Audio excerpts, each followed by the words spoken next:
どうも、田舎もんです。ということでね、前回まではこのボロボロだった土台ね、なんとか小切れなものに交換できたので、この上に乗っているね、部屋の床を張っていってます。見取り図でいうとこの今ですね、まあこの状態でね、1年暮らしたんで、まあ自分で言うのもなんですが大したもんですよ。で、床に使ってる材料はね、以前この床下を掃除するために剥がしたものを再利用しているので、購入したものはね、この根だと発泡スチロールだけで、まあ総額7000円ほどでこの部屋の床をね、貼ることができそうです。で、継ぎはぎになっている材料のこの確定している場所をビスで止めるところまでお伝えしていましたが、ここでちょっと問題発生です。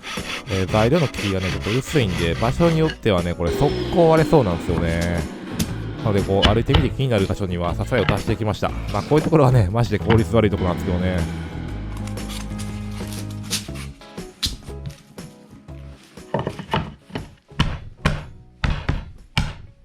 で、こっからがね、このパズルリカの大変やったところなんですけども、この微妙にね、うまく入らない材料をひたすら調整しまくります。まあ、そもそもね、まっすぐ切れてない自分が悪いんですけどね。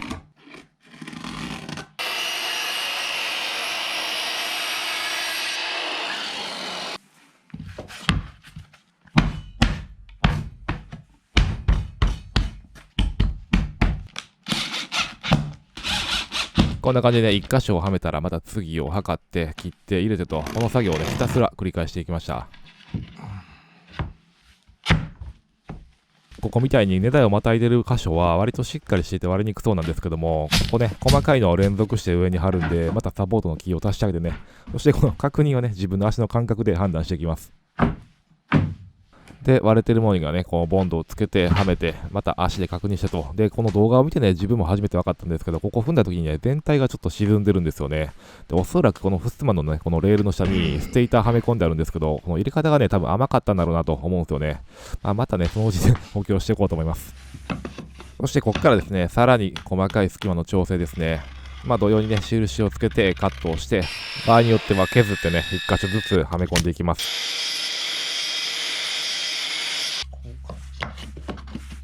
ちょっと隙間できた。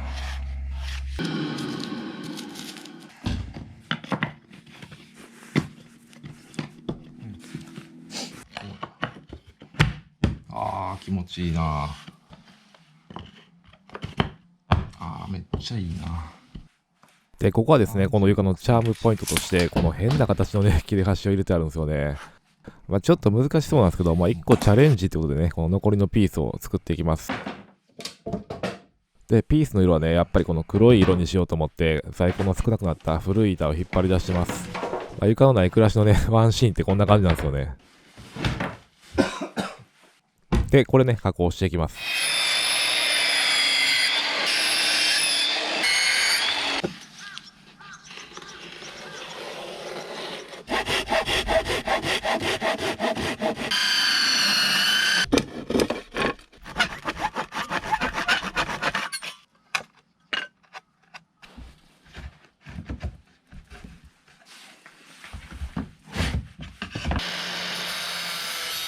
ということでね、最後はしょうがないんで、グラインダーでね、断面ガタガタになりつつもなんとかね、入りましたよ。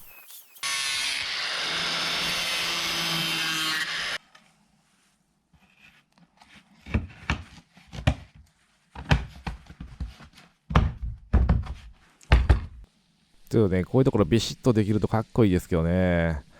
遠目に見ればね、あんまり気にならないですよね。そんな感じでね、いつも通りの妥協をしつつ、残りのピースを作り続けます。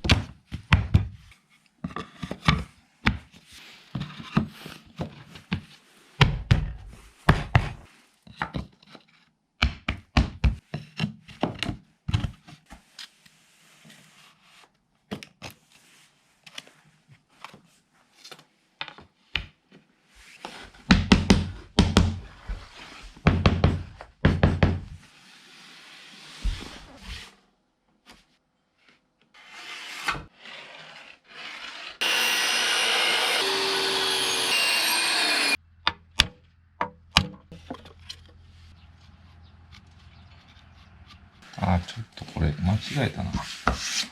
裏表逆や。で、全然入らないと。ということでね、これ作るのに休みやってね、もう1時間ぐらいかけてるんじゃないかっていうね、思うんですけどね。ようやくね、最後の1枚入りましたよ。やっちまった。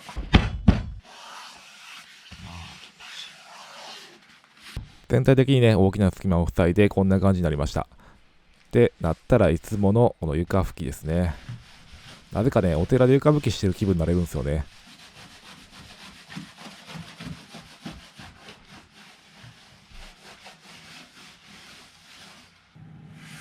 で、こっからですね、まだまだ細かい隙間が残っているんで、このチェーンソーのね、切りくずでパテを作って穴埋めです。これね、コメントで教えてもらった方法なんですが、せっかくね、裏庭に大量に転がってるんで、有効活用できればなと思って試してます。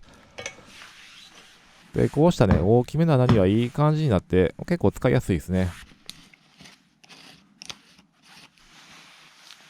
で、拭き取って固まるとこんな感じになってましたね。色をつけるといいかなと思ってね、茶色を作ったんですけども、どう考えてもね、フィットしないところに埋めてしまいました。うんこ挟まってるんかなってね、通るたびに思うんですよね。で、色の近いところをね、探して埋めてるんですけど、粒がこれでかいんで、細かな隙間でうまくいかないんですよね。こういうところだったら、それなりにね、うまくいくんですけどね。ちょっと遊び心で出して、色はね、変なやつ使ってますけど。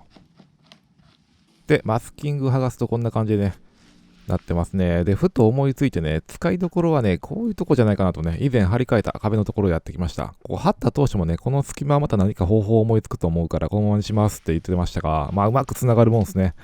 こんな感じでね、ざっくり押し込んでもね、それなりにいい感じになるんで、やっぱり使いどころとしてはこんな感じかなと思いますね。で、乾くとね、こんな感じになってますね。若干マスタードに似てるなとね、この壁を見るたびに思うんですけどね。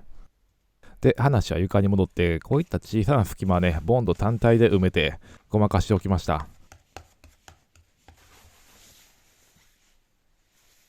そんな感じでね、夜な夜なうろうろしながらですね、作業を進めていって、ボンドもね、なくなったんで、これぐらいにしときました。隙間ね、バッチリじゃないですけど、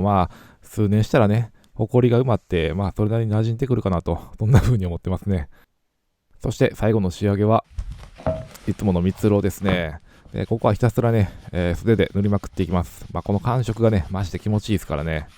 そしてね、塗ってるとこうやって浮かび上がってくる木目。なんか謎の満足感ですよね。で、塗っている中でね、綺麗だったところはね、ここなんですよね。こう自分はね、もう、ここにもはやね、この宇宙を感じたんですよね。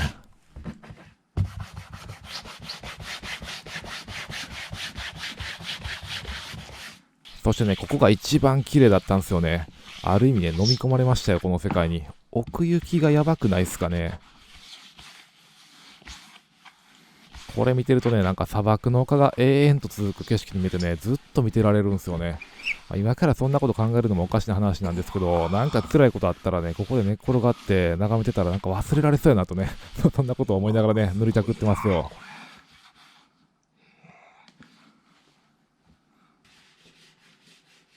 こうして作業してるとね、時間はすごいかかりましたけどね、いろいろとね、美しい景色も見えたんでね、ある意味このパズルを探検してるような、そんな気持ちでね、床全体に蜜蝋を塗りました。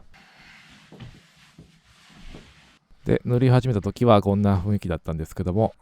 塗り終わるとですね、全体的にこんな感じでシックな感じになりましたね。で、全体を見渡してみるとこんな感じですね。細かい隙間はね、まだまだあるんですけどね。先ほどもお話ししたように、馴染んでくるかなと思ってますけどね。どうなることやらって感じですよ。